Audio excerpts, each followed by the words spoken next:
नमस्कार दोस्तों, आपका स्वागत है हमारे चैनल पे। तो आइए आज की कहानी की ओर बढ़ते हैं। शमशान की सवारी।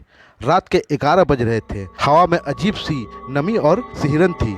शहर के बाहर एक सुनसान सड़क पर दो जिगरी दोस्त अमन और राजीव बाइक पर लौट रहे थे। दोनों कॉलेज से लौटते वक्त देर हो गई थी। अबे जल्दी चल, मम्मी की क्लास मिस हो रही है, अमन बोला। शॉर्टकट से चलते हैं, शमशान घाट के पास से, राजीव ने कहा। क्या पागल है?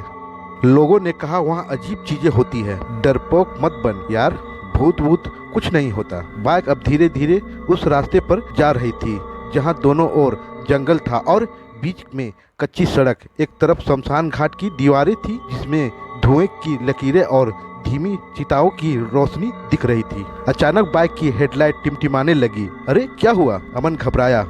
राजीव ने बाइक रोकी। शायद बैटरी में दिक्कत है। अरे पीछे कोई बैठा है। अमन ने पीछे देखा, सीट खाली थी। क्या बकवास कर रहे हो? मैंने महसूस किया जैसे कोई बैठ गया है, भार सा महसूस हो रहा था, राजीव बोला। जैसे ही बाइक शुरू हुई, सामने सड़क के बीचों बीच एक औरत खड़ी दिखी। सफ़ेद साड़ी में, बाल बिखरे हुए और चेहरा झुका हुआ। भूत, अमन चिल्लाया और बाइक घुमा दी। लेकिन अब सड़क के दोनों ओर वही औरत खड़ी थी। बीसियों बार बाइक को ब्रेक लगाना पड़ा। औरत ने सिर उठाया। उसकी आंखें खून जैसी लाल थी, चेहरा जला हुआ था, चमड़ी जगह जगह से फटी हुई थी। राजीव कांपते हुए बोला, ये इंसान नहीं है। अचानक औरत हवा में उड़ने लगी। चारों ओर अंधेरा छाया, जैसे शमशान की आत्माएं जाग गई हो। अमन ने बाइक स्टार्ट की और पूरी रफ्तार से भागा, लेकिन बाइक जैसे किसी अदृश्य दीवार से टकरा गई। राजीव गिर गया। राजीव, अमन, चिल्लाया। राजीव की आंखें ऊपर की ओर पलट गई थी। उसका शरीर अकड़ रहा था, जैसे किसी व्यक्ति ने उसे जकड़ रखा हो। पीछे से गूंजती आवाज आई, वो लौट कर नहीं जाता जो इस रास्ते को छूता है। अमन को किसी बूढ़ी औरत की बातें याद आई, जिसने कहा था शमशान के पास मत जाना, वहाँ काली रूह रहती है।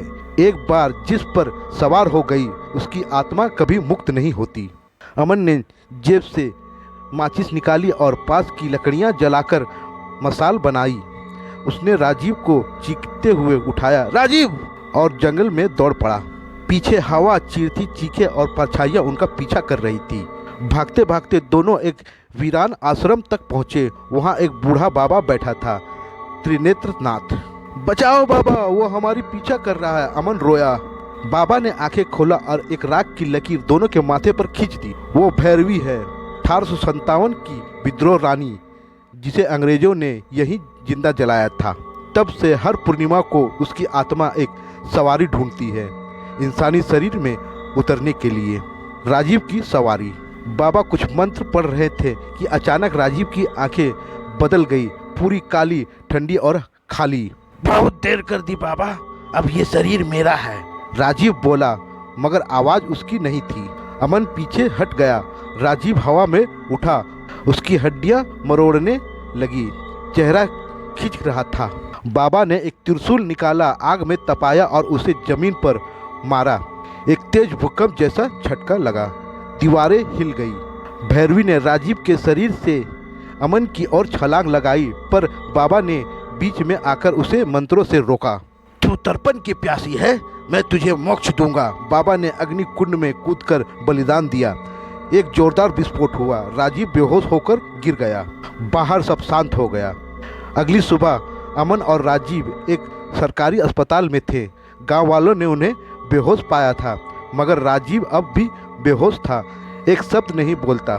डॉक्टर ने कहा उसकी दिमाग सामान्य है, पर जैसे उसकी आत्मा कहीं और चली गई हो। अमन जब राजीव को देखने गया तो देखा उसके चेहरे पर एक कुटिल मुस्कान थी और उसकी आंखें अब भी पूरी काली थी।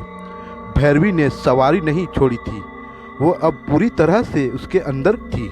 अगर आप लोगों को इसके दूसरे पार्ट को सुनना है तो कृपया कमेंट में पार्ट 2 लिखें और मेरे चैनल को लाइक और सब्सक्राइब करें।